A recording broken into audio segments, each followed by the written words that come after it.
Let me guess, someone told you to just invest in index funds. So you opened an app, saw ETFs, mutual funds, index funds, hedge funds, and immediately felt like you walked into a conversation that started without you. What's the difference between an index fund and an ETF? Why do some funds charge 20 times more than others? And what exactly is a hedge fund? And why can't regular people invest in one? Nobody explains this clearly. Most videos either talk down to you or drown you in jargon that assumes you already know what you're doing. Today that changes.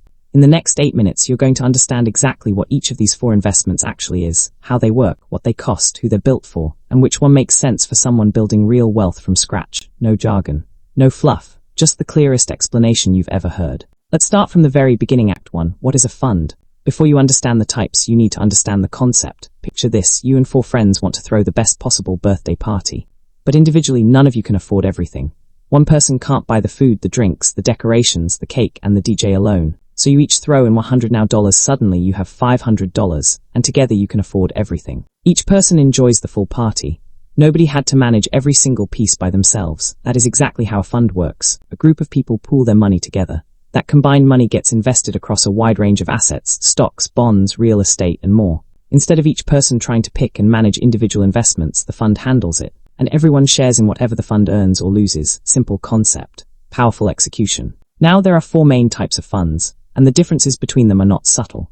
They are massive in cost, in risk, in who controls the decisions, and in who they're actually designed for. Let's go through all 4. Act 2. Index funds, the most recommended investment in modern history, and most people still don't fully understand it. An index fund does one thing, copies a list. That list is called an index, and it's essentially a curated sample of the market. The most famous one is the S&P 500, a list of the 500 largest, most established companies in the United States. Apple, Microsoft, Amazon, Johnson & Johnson, all in one list. When you buy an index fund that tracks the S&P 500, you're not picking any individual company. You're buying a tiny slice of all 500 at once. If the market goes up, you go up. If the market goes down, you go down. No manager, no decisions, no guessing. This is called passive management, and it's the reason index funds are so cheap to own. Because nobody is actively making decisions, the fees are almost nothing. The annual cost, called an expense ratio, typically runs between 0.02% and 0.2% on a $1,000 investment. That's literally 20 cents to $2 per year. There's one thing about index funds that surprises most people though. You cannot buy or sell them at any moment during the day. Index funds are priced once, after the market closes at 4 p.m. That price is called the net asset value, the total worth of everything the fund holds, divided by the number of shares. If you place an order at 11 a.m., your trade executes at the closing price. Not at 11 a.m., not at noon, at close. For a long-term investor, this doesn't matter at all, but it's important to know so you're never surprised. The biggest index fund providers in the US are Vanguard, Fidelity, and BlackRock. And even Warren Buffett, arguably the greatest stock picker in history, has told ordinary investors to just put their money in a low-cost S&P 500 index fund. When the best stock picker alive tells you not to pick stocks, that's worth paying attention to. Act 3. ETFs, index funds, more flexible cousin, and the one most beginners should probably start with. An ETF, exchange-traded fund, is in many ways the same idea as an index fund. It pools money, it tracks an index, it diversifies across hundreds of companies. The fees are low, but there is one critical difference. ETFs trade like stocks. You can buy and sell an ETF at any second the market is open, at whatever the current price is in real time.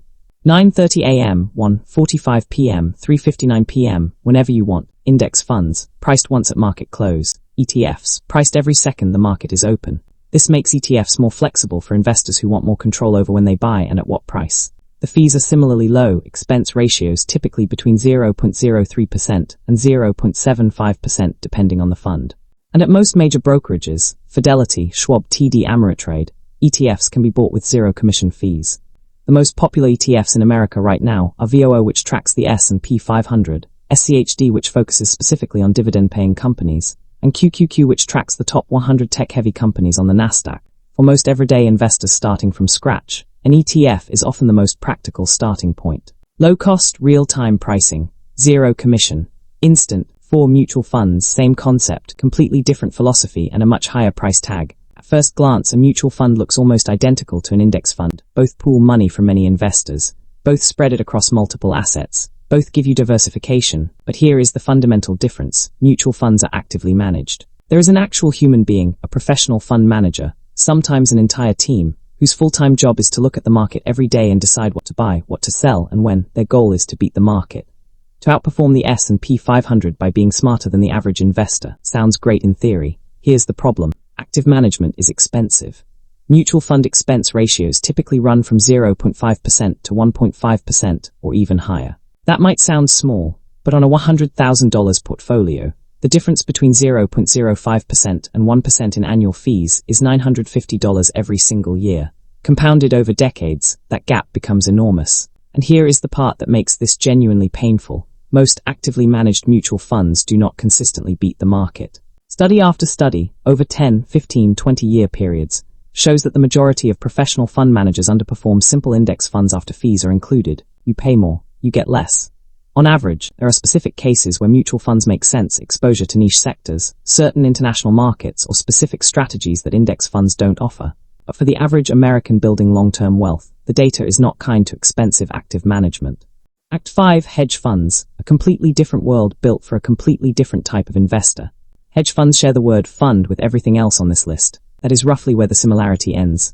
A hedge fund is a private investment vehicle that takes money from wealthy individuals and large institutions, and uses aggressive, complex strategies to try to generate outsized returns. We're talking short selling, betting that a stock will drop in value.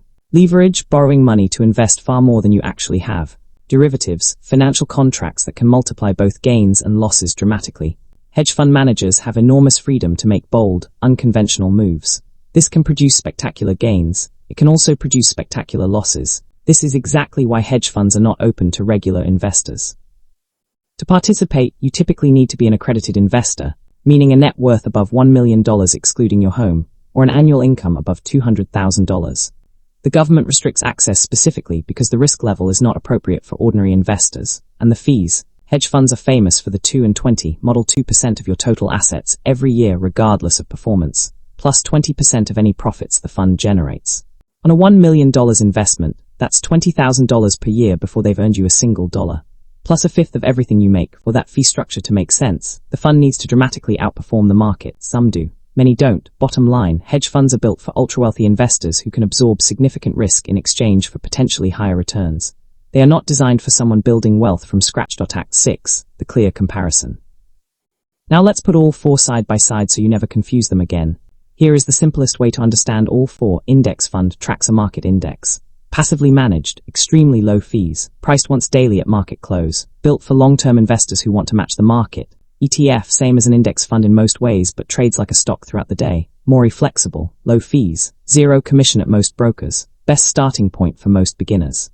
Mutual fund actively managed by a professional. Higher fees, aims to beat the market, but usually doesn't over the long term.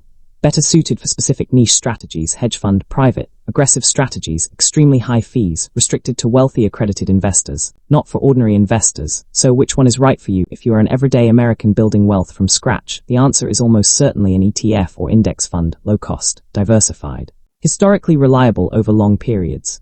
No manager to pay, no guessing required. The complexity of the other options does not make them better for most people. It just makes them more expensive and more risky. The most powerful financial move available to an ordinary person is not finding the smartest fund manager. It is picking the lowest cost, most diversified option, and staying in it long enough for compounding to do the work. That is the entire strategy. Everything else is noise. If this finally made these four things click, subscribe. Next video, we're breaking down the specific ETFs that dividend investors in America are using to build passive income, SCHD, VOO, VYM, and exactly how they compare.